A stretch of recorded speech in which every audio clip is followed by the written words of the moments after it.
And I think it's 6 past the time, so maybe we can start.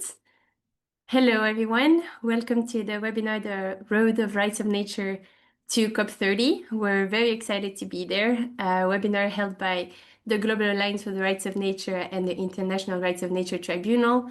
Thank you for being here. We're very excited. My name is Marie van der Loos. I'm the International Rights of Nature Tribunal organizer, and I will just take a few minutes for some housekeeping rules of this webinar, and then we'll leave the floor to the very amazing panelists that we have with us today.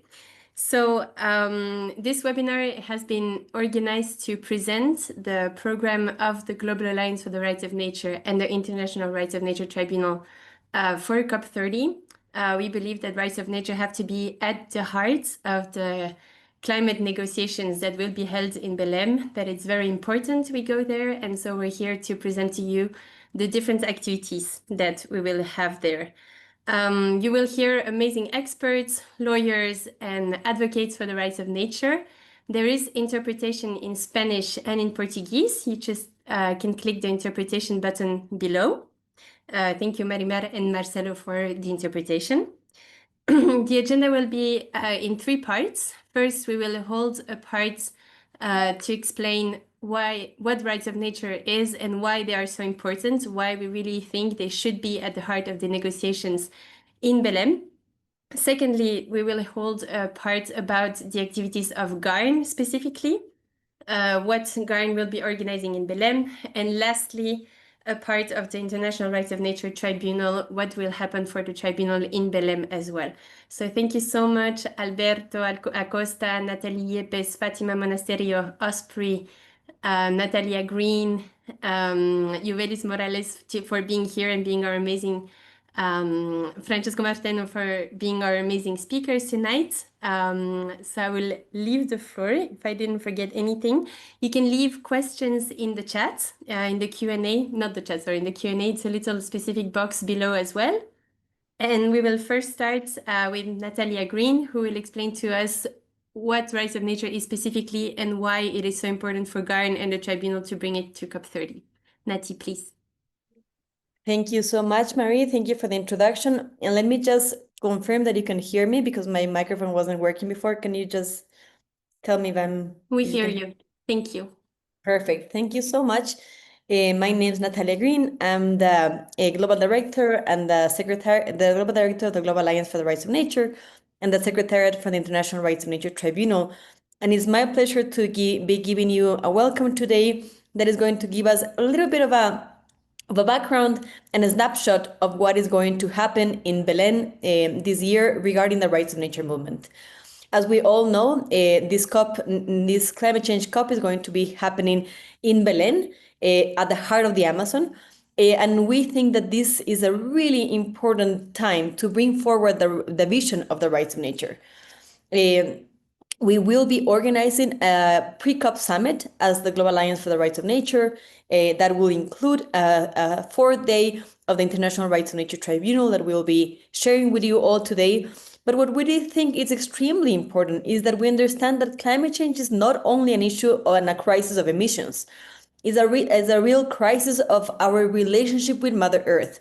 We need to be recognizing nature as a subject of rights, a rights-bearing entity, and that we demand that ecosystems such as the Amazon are protected for their own sake, not only for the services they provide, of course, with and by the people that live in that territory, but also recognizing, for example, the rights of the Amazon.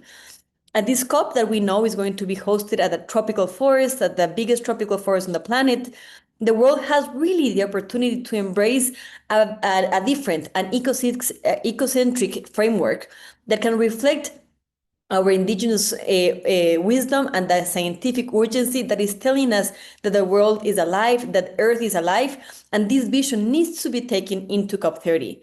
The rights of nature provides a legal and ethical foundation to clearly say that nature is alive, that we are part of nature, and that the Amazon, for example, is not a resource that needs to be exploited However, it's a living being whose survival is tied to our own and how we relate to that.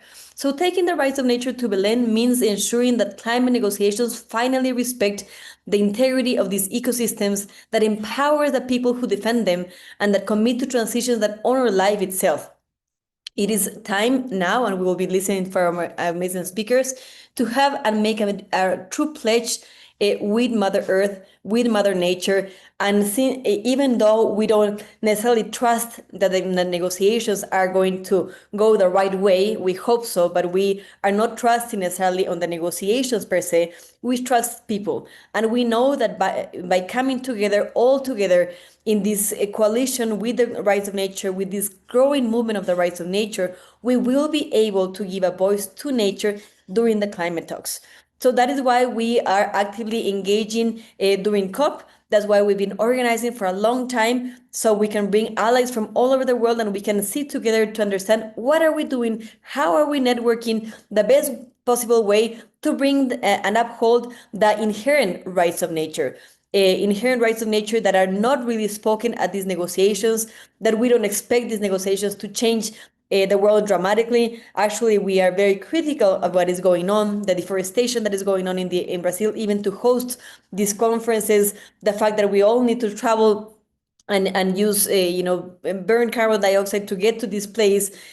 However, we do think that this is an opportunity to come together, to show what the rights of nature is doing, to celebrate the victories, to plan ahead with the rights of nature movement, to bring indigenous people from all over the world that want to be together and understand how the rights of nature are completely coherent with the rights of indigenous people, and how can we work together towards the transformation that is so needed. We will be ending this pre-COP summit that is going to fly from the 8th until the 11th of November with the 6th International Rights of Nature Tribunal that you will be hearing from today with the final session. And we are very hopeful that this strong presence of the rights of nature movement in Belém will really allow us to put the word of the rights of nature into the negotiations, into the urgency of working together towards the recognition of the rights of nature. So Marie, it's my real honor to be here. Thanks for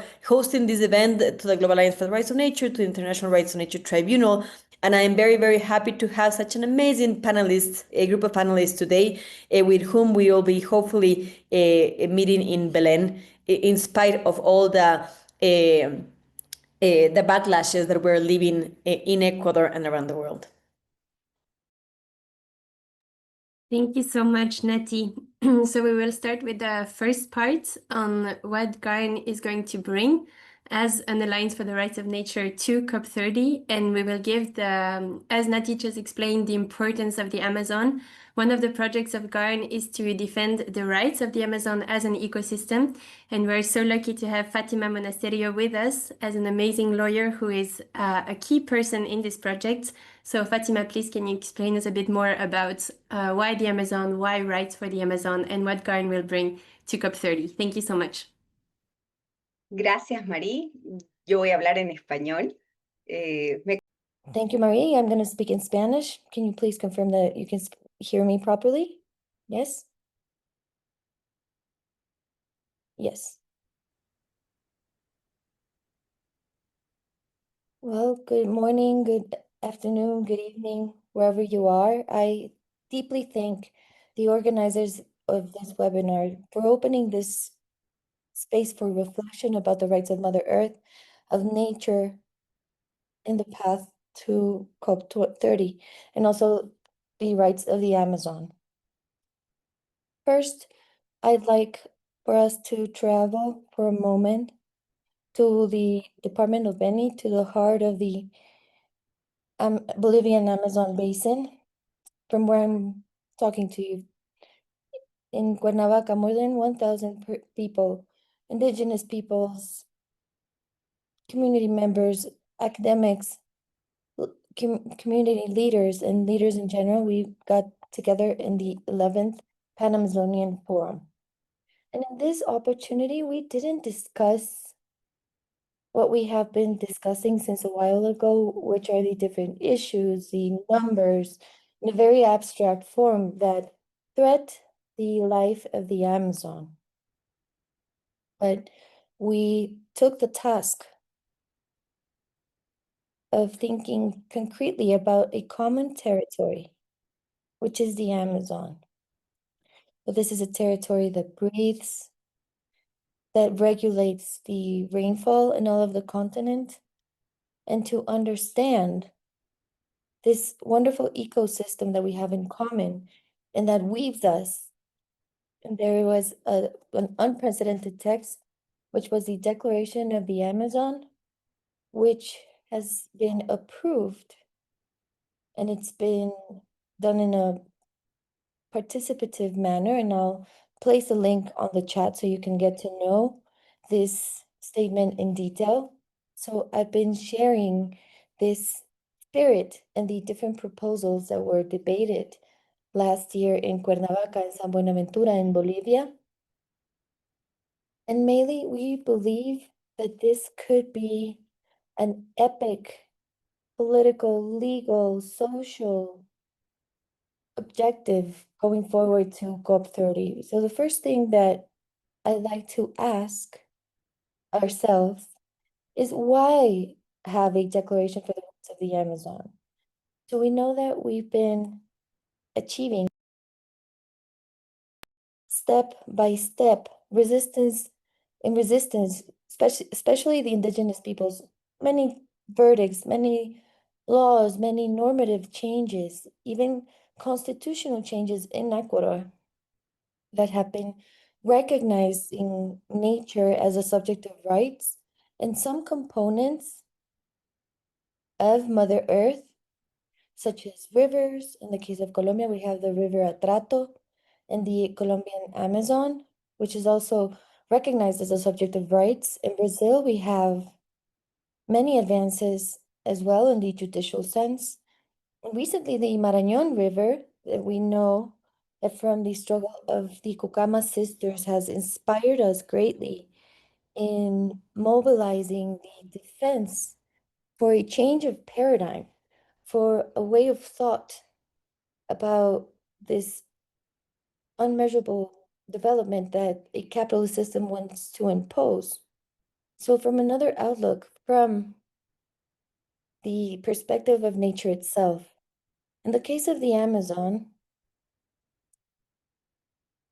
what we were reflecting about in FOSPA is that even though we've achieved certain advancements in terms of the recognition of rights of rivers or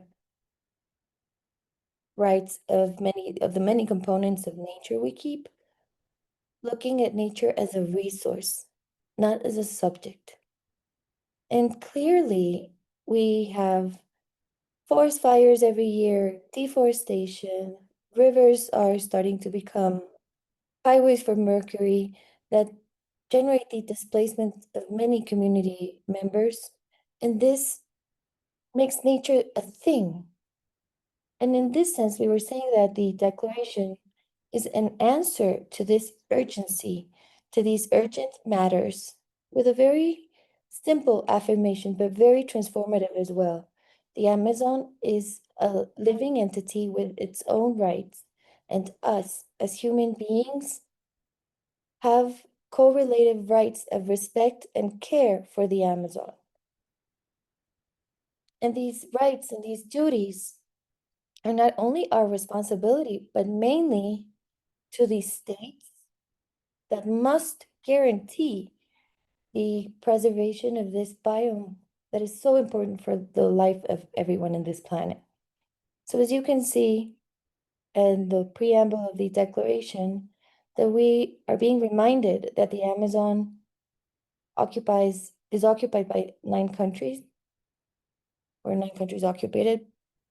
It also has a large amount of water in the planet. It's essential for the cycles of rainfall in the southern Americas, and that's why it's also so important to stabilize global climate. So in this preamble of the Constitution, we recognize something that is essential, is that we cannot protect the Amazon without recognizing the rights of the indigenous peoples that inhabit it. This has been fundamental in the discussion because even nowadays, there's still this discussion generated that the rights of nature, or in this case, in particular, the rights of the Amazon, could be contrary to the rights of indigenous peoples, or that you can see it from an environmentalist viewpoint. Nevertheless, one of the things that we were able to achieve whenever we were able to put these feelings, these ideas into black and white of whomever joined FOSPA, it was recognizing that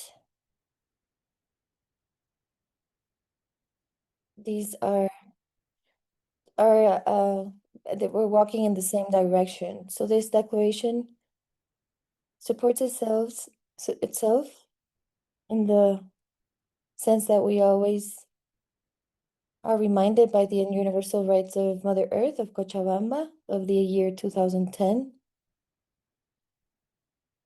And we have Alberto Acosta with us, who was influential in the report, and also the different countries that occupy the Amazon region. And allow me to tell you that it also gathers thoroughly the different reflections, the different considerations, the decisions that the International Tribunal for the Rights of Nature since 2014, where they hold the first session in the city of Quito, they keep pushing us together. And we know that the tribunal from the first session in Quito has considered cases that are within the Amazon, but also have had in many sessions the opportunity to reflect and decide in terms of the Amazon as a living entity and a subject in and of itself. This declaration, or the heart of this declaration, is centered around three main ideas. The first one are the own rights of the Amazon, its right to exist and maintain its vital cycles, to be free of pollution, to regenerate itself, and also that its vital functions are not commercialized. And right now, facing COP30, we need to reflect on this matter. The second idea are the rights and the duties that the states have towards the Amazon region. And in the declaration, we claim the prevention of ecocide. We're not even saying prevention, but to stop it, to halt the ecocide that has been generated in our Amazon region, and that fundamental rights need to be guaranteed for those peoples who inhabit the Amazon, who defend it, who are part of it, such as the free, prior, informed consent of the different peoples. It also establishes the need that there are intangible areas and the reduction and a horizon of the suspension of the expansion of extraction, and also such as basins that are mega diverse zones. And the third one, or the third idea that I'd like to talk about in terms of the declaration, is the need to give voice and representation to the Amazon. And I feel that this is a crucial aspect to highlight at this point in time, because the advancements that have been achieved in terms of the rights of nature can't be left in its mere recognition. Also in verdicts and norms that in some cases are able to be fulfilled partially. But also this paradigm in terms of the rights of nature and understanding it from the perspective of the rights of the Amazon proposes that this huge biome has legal and political representation in the spaces where decisions are made that might affect its existence, be it from local governments, from districts at a national level, but also in these spaces for these global forums such as COP30 that where decisions are made that will condition the existence of the Amazonian biome. So we recognize from the declaration the need that we also recognize the Amazon, whomever defends it, as part of this decision-making process. So these three key ideas that I just shared, we believe that set a trend in this paradigm change.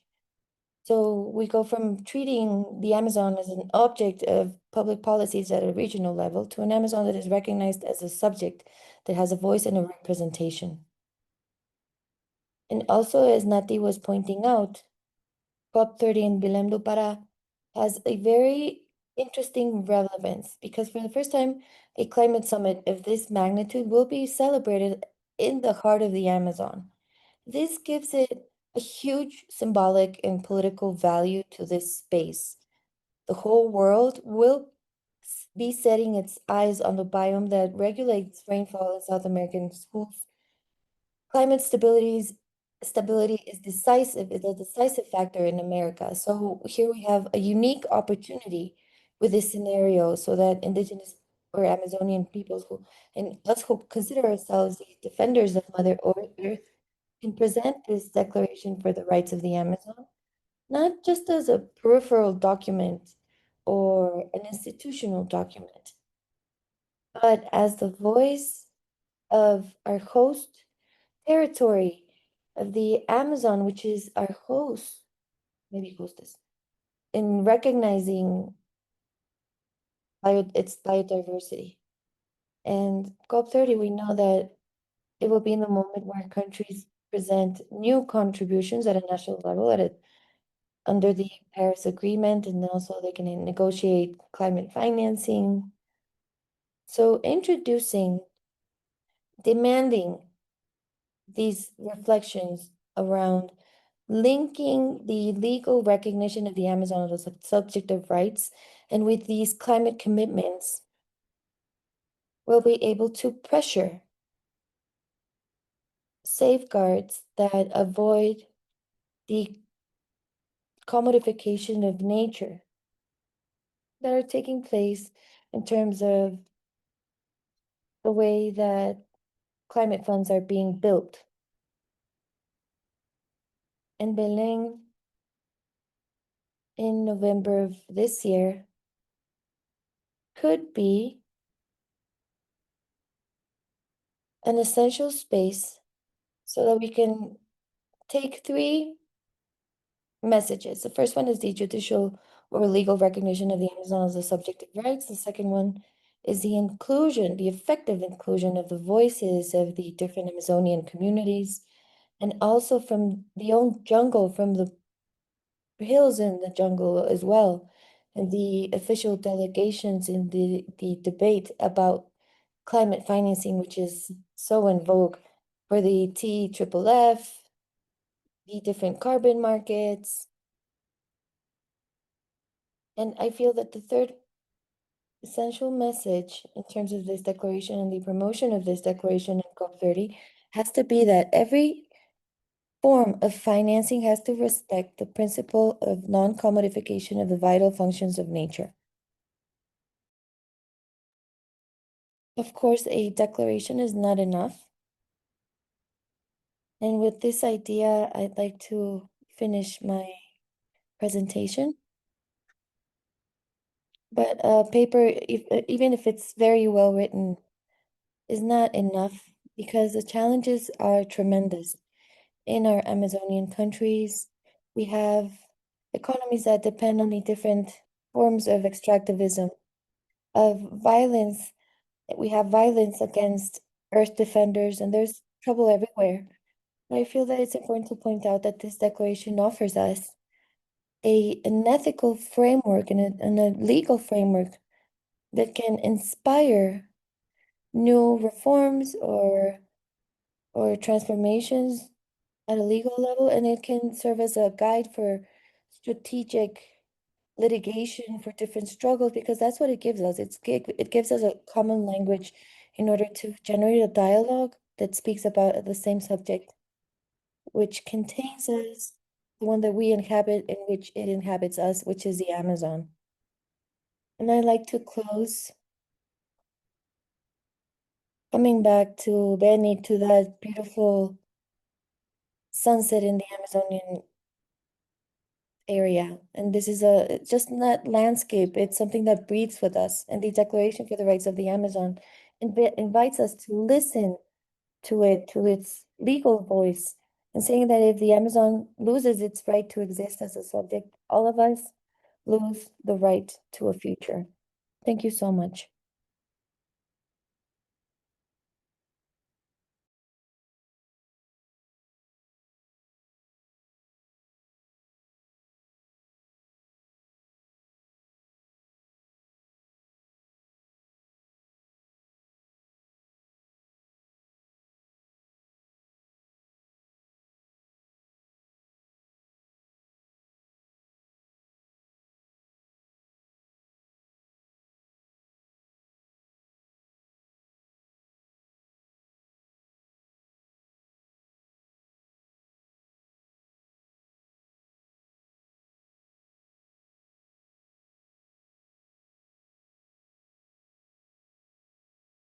My own language, to speak in Spanish. Thank you so much for placing the information about the pre-COP summit. As Manny was saying, you can find it in the webpage under events, and you'll able to find all the pertinent information. But I'll let you know a little bit about what we are preparing in terms of a position document for the rights of nature. Nevertheless, this topic is so important, and I am taking advantage that I have the word because we just heard of a very sad news, and it's the passing away of our friend and ally, Jane Goodall. I don't know if all of you already knew, but unfortunately, she went to another sphere of life, and I think we're all very saddened that she left this earth for which she worked so much in the name of animals, in the name of nature. Jane even signed different letters and was very present in the Los Cedros trial. So we wanted to make a homage to her life and her legacy. So I just wanted to mention that, and thank you very much for this place. I think that we're all very sad by this loss. At this point, I'm going to tell you about one of the processes and one of our projects during COP, which is to deliver a position document, one that states why the rights of nature are so important. And in this sense, this document that was worked by a big group of people. So I want to thank Osprey and Lauren and Kaylee and Rafa and many other people who have been tirelessly working in this document that is going to be ready to be launched in COP. So we're going to start working with this perspective that I initially presented, which is a critical perspective of COP. We will then advance with the definition of the rights of nature, because even though it's such an important subject, not many people know why the rights of nature and how they differentiate from environmental rights. And also the risk that it's been used, since it's a terminology and a concept that is growing so much. There's a risk that they don't use it in its good name. So we have to explain very fiercely the false solutions topic, and Mary has been talking about this, and Fatima, you also mentioned it with the TFFF, and also certain points such as the carbon credits and other commodifications of nature, which the Global Alliance for the Rights of Nature is very firm in presenting a document that was worked with Maud Barlow about false solutions. And we will also be working and stating these matters in this document for the positions. We're going to talk about different verdicts about the International Rights of Nature Human Rights Tribunal, and we're also talking to different organizations that make up and also individuals who make up the Global Alliance for the Rights of Nature, and where its message has reached. This document will be focused on thematic areas such as the energetic transition, and also what we've heard in terms of the rights of Antarctica, health, finances, NDCs per country that we're going to look at very, very strongly in COP and how these respond to the urgency that we are going through right now. This has to be presented before September. So countries should already have presented this, and then there's an NDC equity tracker, which mentions if countries have advanced with their contributions or not, and how the rights of nature need to be part of these ambitions that each country has, and also how countries should adopt the rights of nature within their judicial systems. We will also talk about different documents that are related to that deal with climate justice, and this position document closes with a clause dedicated to the youth and how the youth are key in their involvement with the NDCs and the different alternatives to the climatic polycrisis and obviously to the rights of nature. So this document is also stated as a result of this gathering, and we will also deliver it to the United Nations. So in this framework that we are doing like a snapshot of what the rights of nature does, we will present this position document that will be used to talk about the cross-cutting themes that have presence in the different topics of COP30. And please follow us in our social platforms, read our documents. There's a webpage not only for the conference that will take place pre-COP, but also what the rights of nature movement will do. And also the development of COP30 in Belém, and also in this webpage, we will be uploading. I don't know if Jose, if you can share the webpage where they can find all this information, which is a global webpage that is also an umbrella for all of the activities pertaining to the rights of nature. So you'll be able to find all the documents that we will be positioning for COP30. Thank you, Marie.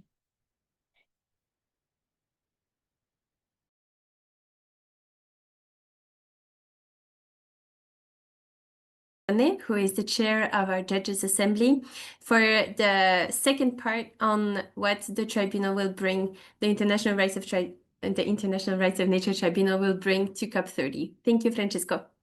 Muchas gracias, Marí. Bueno, inicialmente esta sección tenía que ser abierta. Section had to be open, and it will be open with the policy for the tribunal defenders, but we can deny what is going on in Ecuador and remember a victim of the violent oppression against the indigenous, social, and community movements that are mobilizing themselves for their rights. This indigenous colleague has our friend has a name, and his name is Efraín Fuertes, and this is a consequence of the indigenous strike that is going on in Ecuador. The idea of the urgency to develop alliances, to strengthen tools to accompany and protect communities that are in resistance, that are one of the focal points to advance in terms of the rights of nature. And I will explain that in my brief presentation. First of all, I wanted to illustrate the different activities of the tribunal. A tribunal will have its international session, an international hearing on the 11th. It's not a tribunal like any other. We won't analyze specific cases, but we will open a conversation about the different forms of extractivism in the Amazon, with the advance of the oil frontier to mining, because we believe that this could be also a way to understand where we are in place and time for the verdicts that Natalie Yepes will talk to us about. And these are verdicts about different tribunals, about fossil fuels for the for transition and also Canadian mining. The second part will be dedicated to the policies in favor of defenders that will be opened by a video message of the special relator. Mary Lou will from the United Nations will present its report to the General Assembly of the United Nations about the role of the different defenders in the struggle for justice for a fair transition. And finally, we will present the results of the different sessions of the New York Tribunal and Toronto about fossil fuels, and also in terms of mining. And then we'll close with a series of analysis of what could be the alternatives, thanks to the contribution of a very important ally of the Tribunal, which is Global Tapestry of Alternatives. And also closing with the final declaration for the closing, the political declaration of the Tribunal that Alberto will tell you about. But in what pertains to the policy for defenders, Tribunal on the Rights of Nature, we've been always very often being called to consider the intrinsic relationship between rights of nature and human rights, and the rights of the guardians, mostly indigenous peoples, but also Afro-descendant and peasant communities. Not only are these guardians actors of positive actions in terms of protecting the rights of the ecosystems that they inhabit, but they're also those that bring them to the attention of the tribunal, thereby playing a dual role, that of guardians and that of representatives of those ecosystems in front of our tribunal. This consideration of the relations, this intrinsic relationship, has led us to consider the need to develop a policy on defenders of Mother Nature. The newly adopted convention of the tribunal, building on some precedents, whereas witnesses or judges suffered from threats. In the case of the Tipnis, for instance, a tribunal mission was suffered harassment. Or in the case of a tribunal in Lima during the COP in 2004, where one of the testimonies that had been summoned to denounce the impact of mining in Ecuadorian Andes, Jose Tenden Santun, had been shot just before reaching Lima. So all these cases have urged us to redefine the mandate of the tribunal, so that now we will also be called to judge and rule on cases of co-violations of the human rights of guardians of the earth and Mother Earth, and also not only of the violations of rights of nature. This important development in the scope of the tribunal activities, together with the growing volume of violations of the rights of communities and individuals to defend nature, as shown in the most recent statistics just published by Global Witness, but also by the important work done by Indigenous Peoples' Rights International, IPRI, makes this policy even more needed. While the tribunal does not have the in-house capacity or tools at disposal to address directly those threats or harassments, it is still our responsibility to ensure that all those actors, communities, or individuals that participate in the tribunal's activities do not suffer from threats, menace, or harassment. Likewise, and on the grounds of the institutional mandate, the tribunal would be called not only to prevent harm, but also to collaborate and contribute to the defense and protection of guardians of Mother Nature and indigenous peoples in all phases of the tribunal process, from data collection to the hearings and implementation of its judgments. And in order to do so, we need to strengthen alliances and collaboration with communities, organizations, and networks on indigenous and environmental defenders. Taking these factors into account, the document that we'll be launching in Belém contains both a policy of the tribunal about recognizing the role of guardians of nature, both at the individual and collective level, but also some concrete measures to be put in place throughout tribunal process, from initial phases to the actual hearings to the implementation of its judgments. It is also meant to offer an opportunity to redefine concepts as human rights defenders or environmental rights defenders or indigenous rights defenders, taking into account the need to move away from an anthropocentric viewpoint to an ecocentric approach and a pluriversal approach to rights that are both collective and not only individual, and their connection to territories and ecosystems. Finally, it should be underlined that the first and foremost defender of Mother Nature is Mother Nature itself. This implies a restructuring of the relationships between humans and non-human worlds, a new pact among different forms of living, founded on local and global processes of resistance and on radical practices of care and reparation. of the damage done to Mother Nature and to those people that suffer the consequences of extractive capitalism, among which also the expansion of the fossil fuel frontier or of mining in the name of just transition. That, as I said, have been the focus of the two different tribunal tracks, New York and Toronto, that will converge now in a single judgment that will be delivered in Belém, and that Nati will be talking about. Now I want to give the floor to Yuvelis Morales. Yuvelis is one of our distinguished judges, but also an environmental defender engaged in struggles against fracking in Colombia. She's a member of the Colombia Free Fracking Alliance and has faced multiple death threats, harassment, and violence for her work, which led her to temporarily leaving the country, but later returning to continue her advocacy for water and environmental rights. And Yuvelis, usted tiene la palabra ahora. Gracias. Yuvelis, you have the floor. Yuvelis. ¿Está? ¿Aló?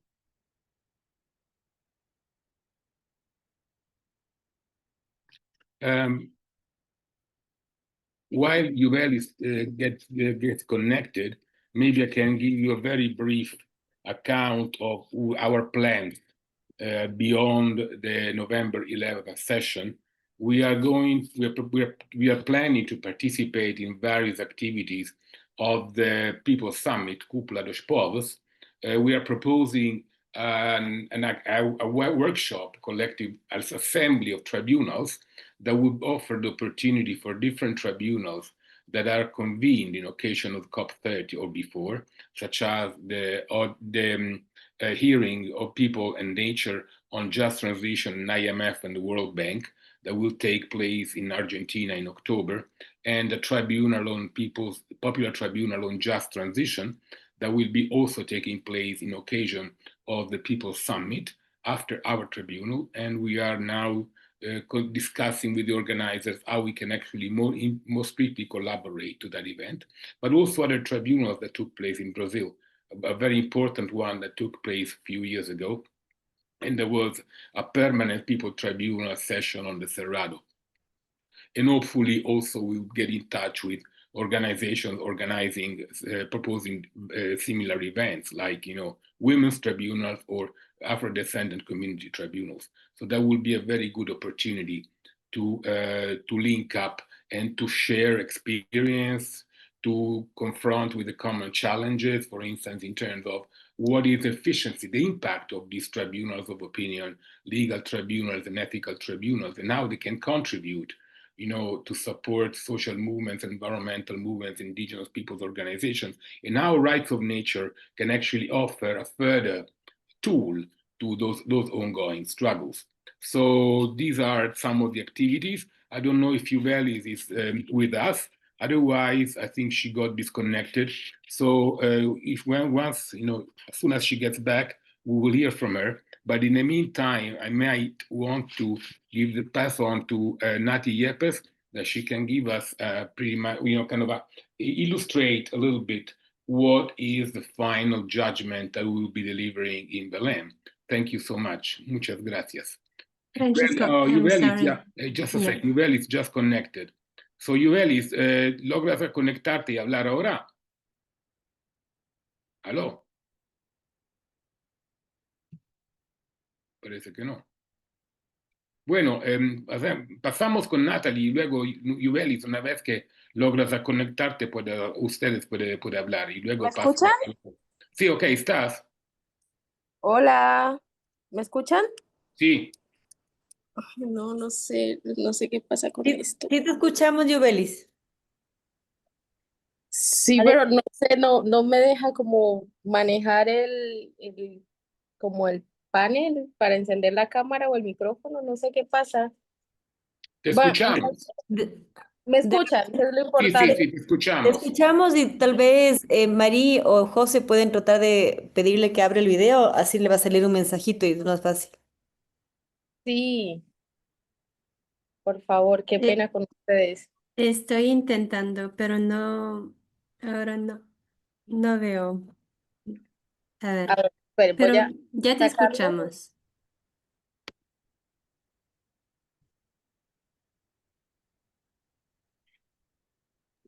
No, Si no funciona el video, Yubelis, puedes hablar.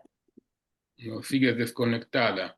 ¿Por qué no hacemos así? Dejamos hablar a Natalie y luego, Let's let Natalie speak, and whenever Yuvelis gets online, we'll listen to her. and then thanks for your patience. We have to try to rearrange because of technical issues here, but you can definitely have the floor now, and then we will give it back to you. Gracias, Francesco. Un gusto. Thank you, Francesco. It's a pleasure to meet with you in this space.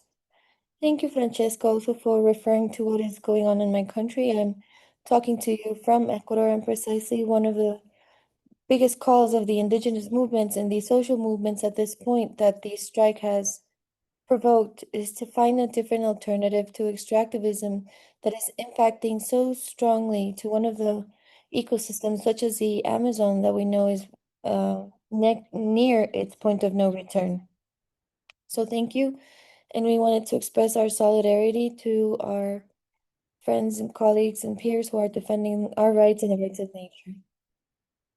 So I'd like to start by reminding you how this idea came up about to be able to reach the sixth International Tribunal for the Rights of Nature.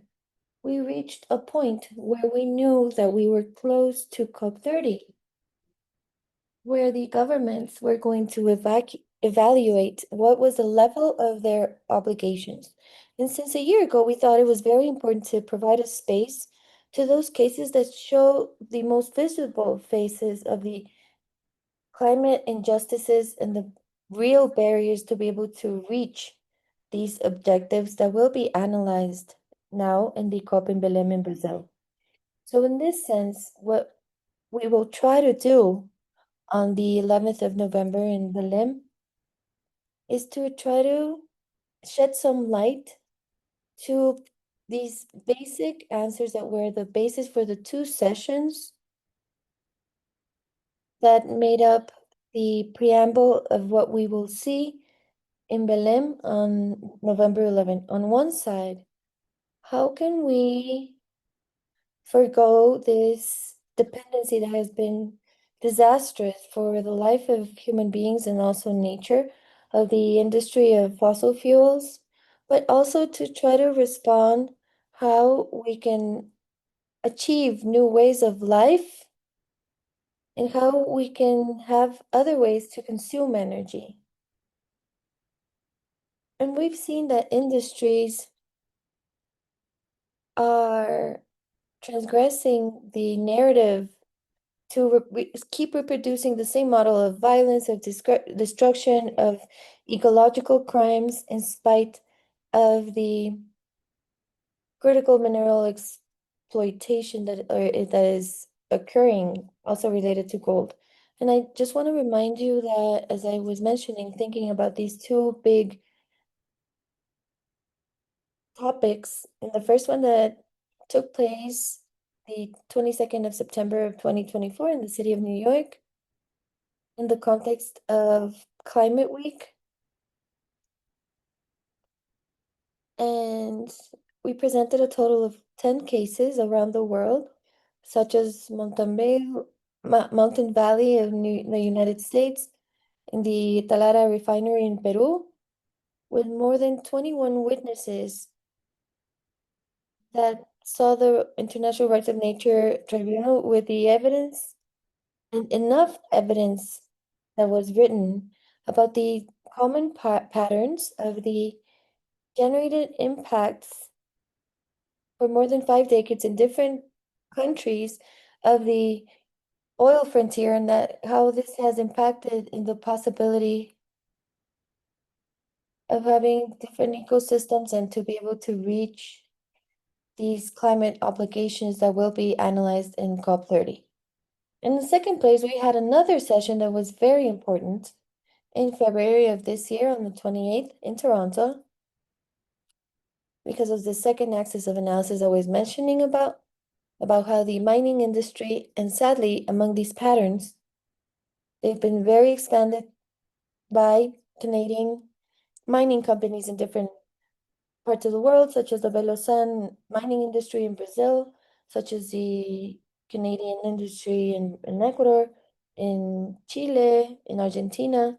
And sadly, even though it's the energetic transition discourse is being used, they keep reproducing the same destruction schemes. So in this sense, what will the Sixth Tribunal try to do, and also their verdicts, and why are they important?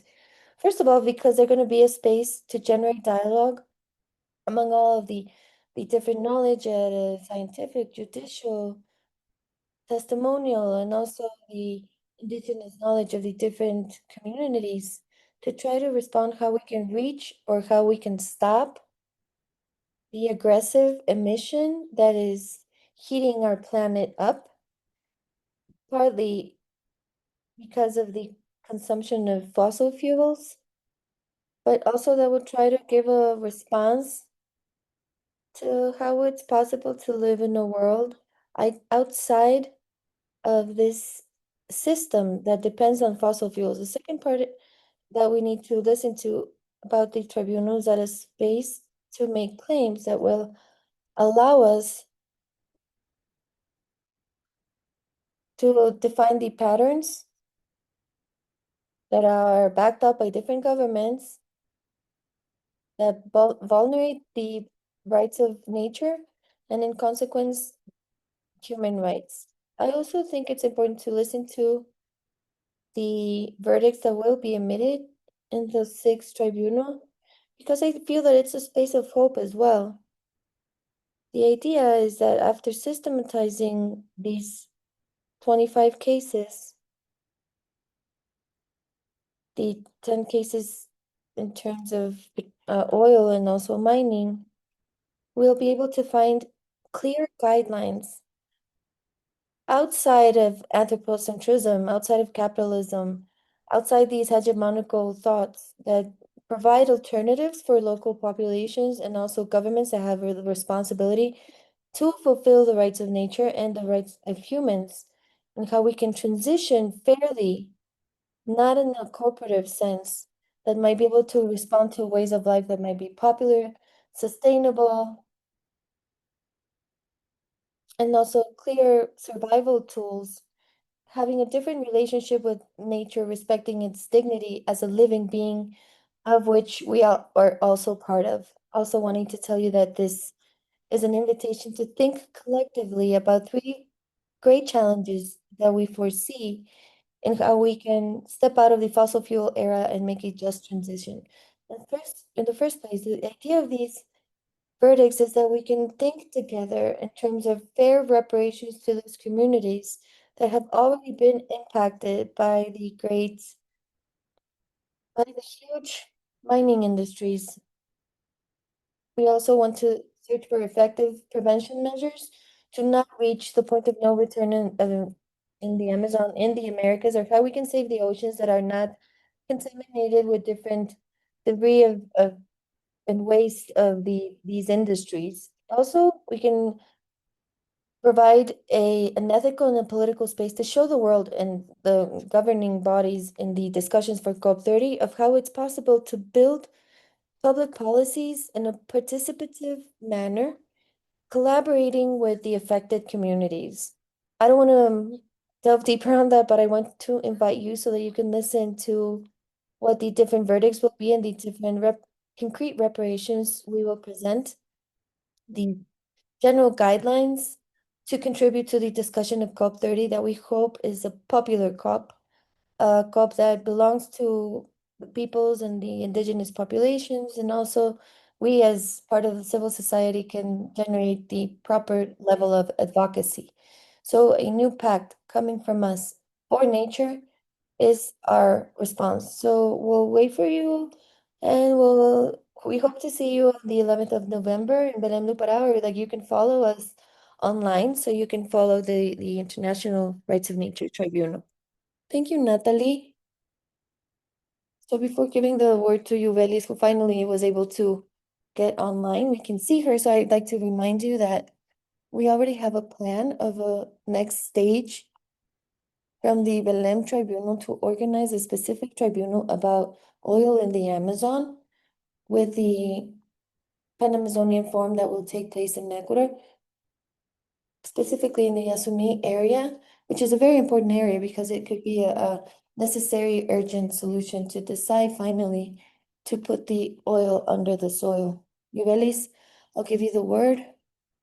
And then we're going to go to Alberto, who will show us the content and the nature of this pact that we will launch in Belém, of a new commitment with Mother Earth. Yuvelis, please go ahead. Can you hear me? I'm so sorry, I still struggle with technology. Hello, everyone. Welcome to this webinar.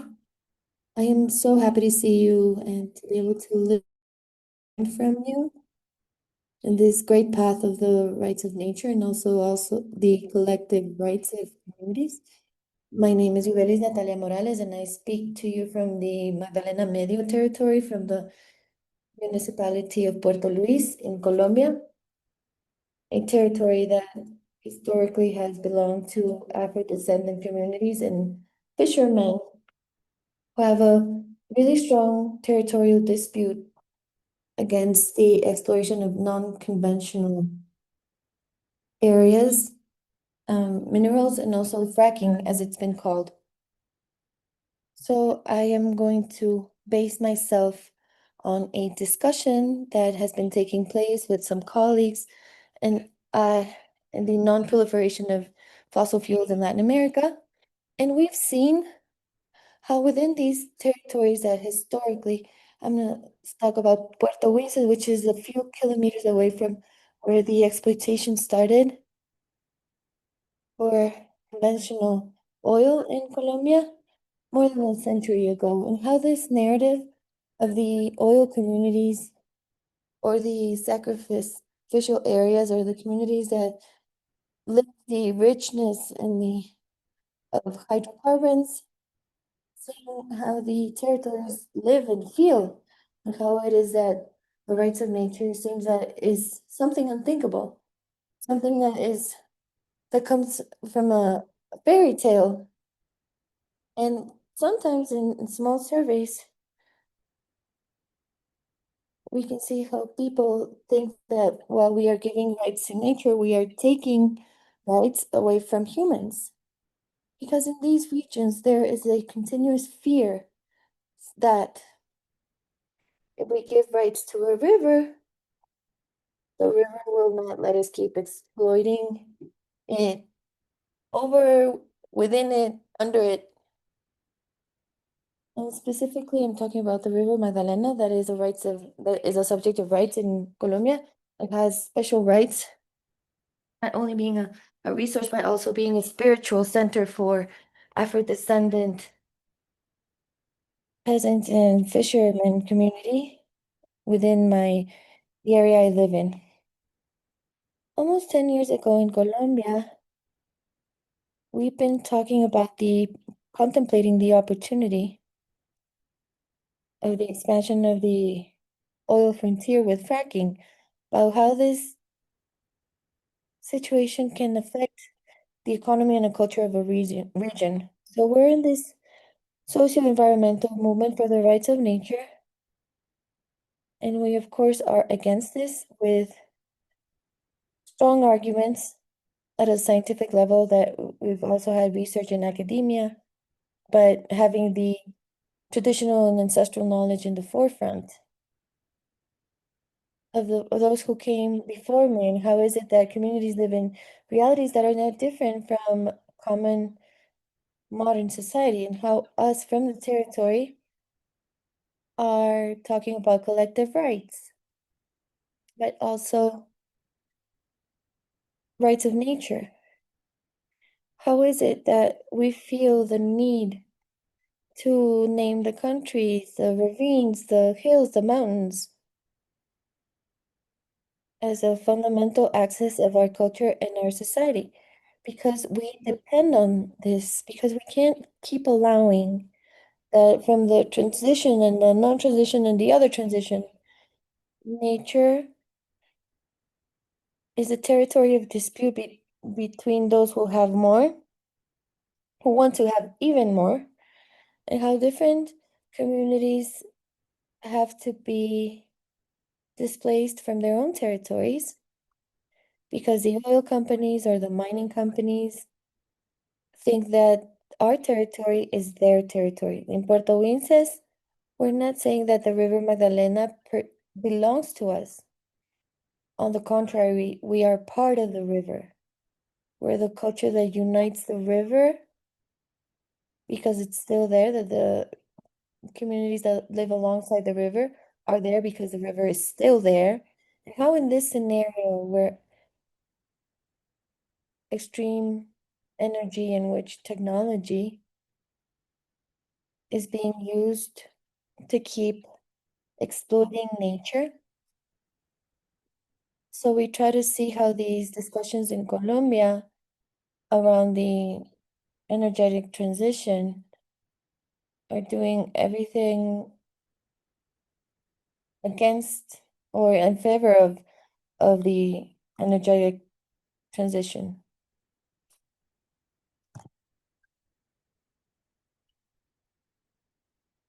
And also resorting to mining, mega mining. In Colombia, the discourse for energetic transition is moving away from the socio-environmental aspects of how we build different alternatives. So they say that we have to transition energetically because they're saying that we need to do fracking in order to achieve energetic transition without allowing us to keep falling back on this discourse. So I keep mentioning that this territory where I am, the oil exploitation started more than a century ago, and more than a century ago, they promised our ancestors and our indigenous people that this territory would change completely, that we're going to live in peace, among other things, and that we will be able to achieve. And now it feels like a rebirth after a century. So this narrative that says that we have to do fracking to live better. So from the Alliance Colombia Free from Fracking, and also from the Association of Artisanal Fishermen of the River Magdalena, stated discussion around the rights of nature in the River Magdalena in particular, because many of us believe that we have to keep in mind not only their voice and the culture that is around it, but also leave behind commodification by need, particularly of the river. Not because this is something that could be closed up or something that could be hidden, but also as a fundamental aspect of our lives. It has a voice that has its own life, that it generates cultures and communities. And that, of course, doesn't want to be a sacrifice zone. Almost 2 years ago, I had the opportunity to visit Argentina and Vaca Muerta. And I thought it was very brave what they did in the different communities, not only speaking about their rivers, their cultures, their spirits, but also how they inspire us. Because even though we're in Patagonia, some of us were arriving from Colombia, we are called upon to the protection of the rights of nature, human rights as well, and collective rights. That from Puerto Rinces, we resisted for 10 years against extractivism through fracking. And this has been cross-cutting in the defense of the rights of humans, or human rights, because the defense of water is the defense of life. But coming back to this discussion and put it at the center of what we are talking about. And we saw that the fundamental aspect is life. It's not because it just came to us, because in the discussions that we have in terms of life, that's the last thing that shows up. So we always talk and talk and talk, And we're there hours upon hours fighting. And this seems like the different scenarios of COP, and we leave disillusioned because we don't really speak about, now a close up, but we don't talk about the things that we should talk about. But to tell you that we are here, we cannot forget what is at the center of what we are doing, and also knowing that at whatever we're doing, life is at the center of what we do. In Colombia, there's a river that unites lives. In the future, you might come to this river and you'll see what the struggle for life has been in the Magdalena Medio against fracking and non-conventional minerals. I hope that we do wonderfully. And I hope to see you there. And I'm really happy to be able to talk today. So thank you so much. Thank you, Yubelis. I will give the word to our distinguished judge, the Alberto Acosta, who's in Cochabamba in Bolivia. He found the time to share his ideas in the declaration that we will launch in Belém. He's working on the first draft.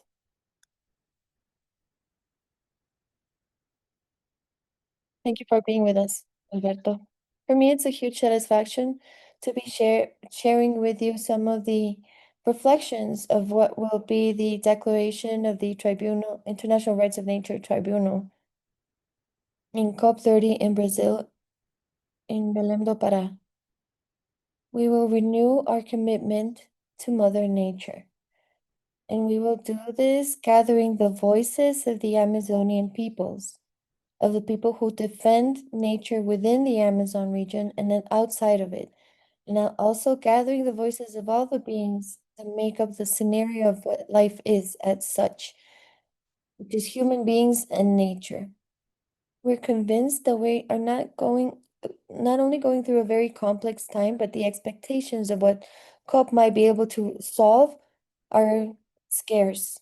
And I hope that this doesn't happen. And we've seen more, what has happened is the noise they're generating that the actual outcomes. But before focusing on the essential points of the declaration, remind you that the Amazon was integrated in modernity more than 500 years ago. So I wanted to remind you what the motive was that led Francisco de Orellana to what is known as the discovering of the Amazonas, quote unquote, in 1542. To look for natural resources, to appropriate them, to enrich themselves for the imperial expansion, linked to the logic of the evangelization process, which also it went against the autonomous development of different peoples. This vision of Orellana was made by a report elaborated by a Jesuit father, Cristobal de Acuña, in 1641, that with a language compared to somebody who doesn't have a good vocabulary that existed in that region, and he invites to the appropriation, and the colonization, and the conquest and colonization that in practice transforms the Amazon as an object, which is a process that is upheld until today with the logic of financialization of nature. And in this sense, the Amazon transforms into the periphery of the peripheral countries, the periphery of the periphery. And here it's important to understand that there was a step given to give way to a desacralization of the Amazon. So whatever was sacred in life was lost. And we commodified nature. We opened the door to all types of extractivisms. And then we would have the financial markets, the carbon markets, the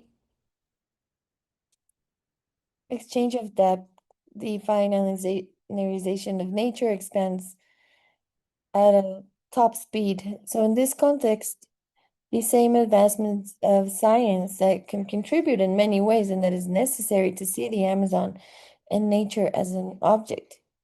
And we have to complete this vision because governments, the governing elites of the Amazon region, saw the Amazon as an empty space that gave space for colonization. That is escape valve that will give way to the integral development of the region. So in this context, once we renew our commitment to Mother Earth, we assume a serious commitment to see the Amazon not as an object, but as a subject, and to understand that nature and indigenous peoples resist and propose, and they say why this is fundamental, not only because Amazonian, the original peoples of the Amazon, are the ones who fight the most for it and to stop the ecological collapse, they propose alternatives as well. So very briefly, our commitment for Mother Earth and for it is focused on 5 points. We understand the challenges that we are facing. Life itself is in danger. Its destiny is uncertain. Let's accept that we are in a crucible and that we have to assume the responsibility of how we have interfered in the creative evolution of life. We have provoked the rupture of the ecological equilibrium. Capitalism has provoked the ecological crimes that are currently taking place.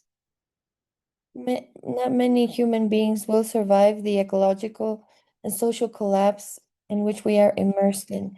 And at the same time, millions of species with which we have shared Earth with are in danger of going extinct.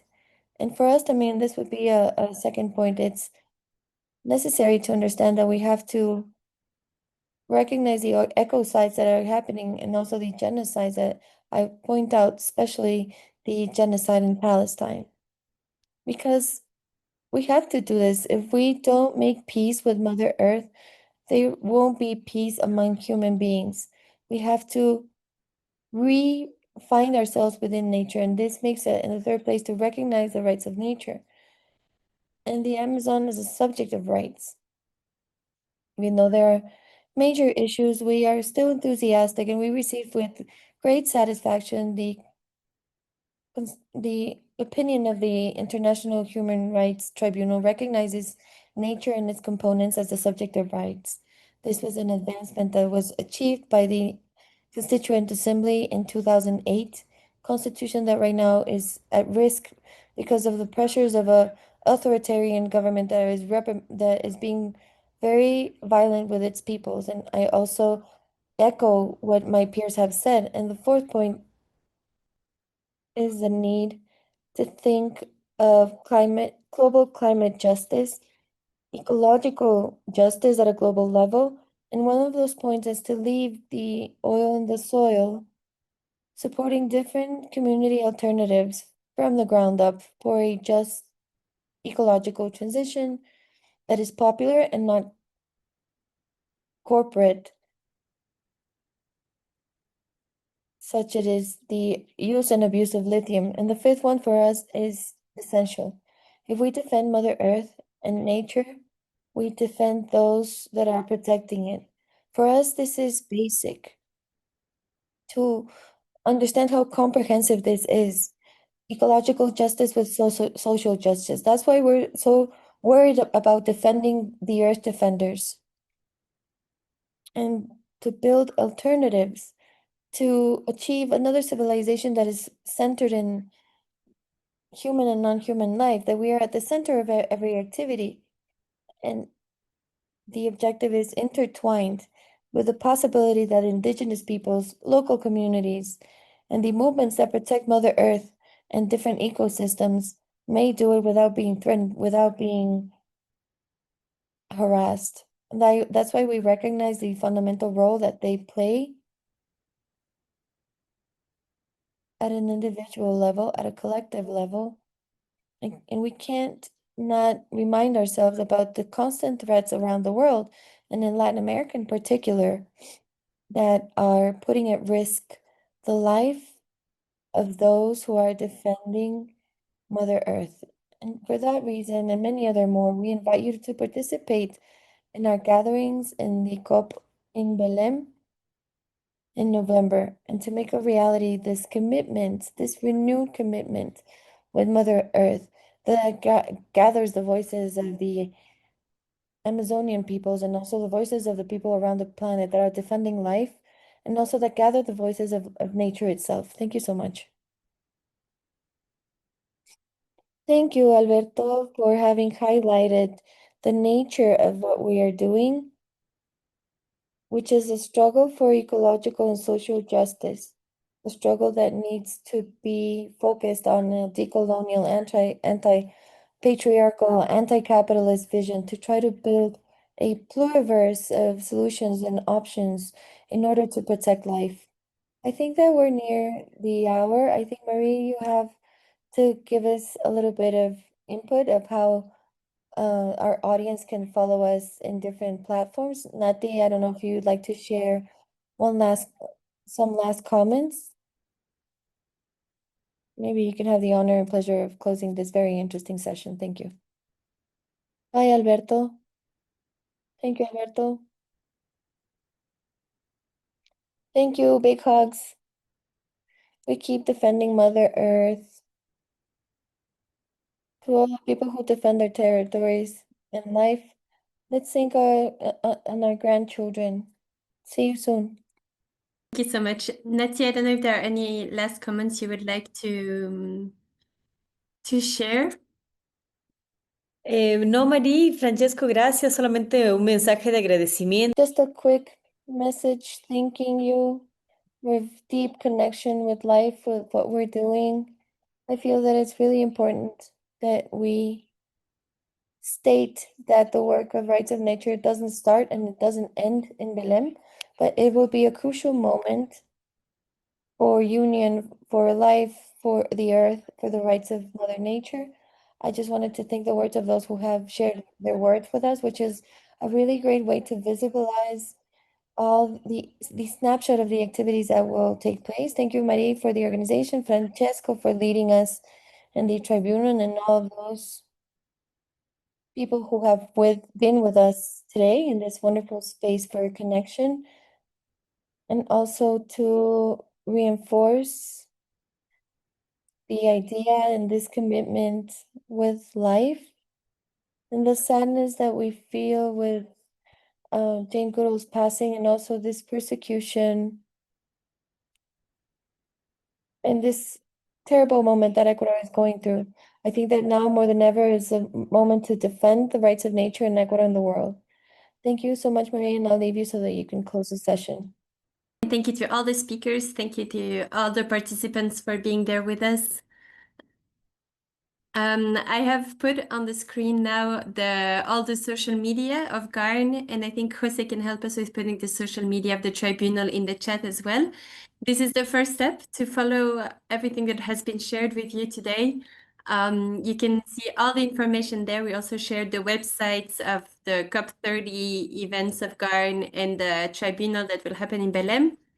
The Tribunal and most of the events will also be live streamed, so you can follow us if you won't be with us in Belém in person. We will be very happy to see you online with us. And yeah, thank you so much for everyone, and see you in Belém in person or virtually. Thank you so much. Thank you. Muchas gracias. Obrigado. Hasta luego. Thank you.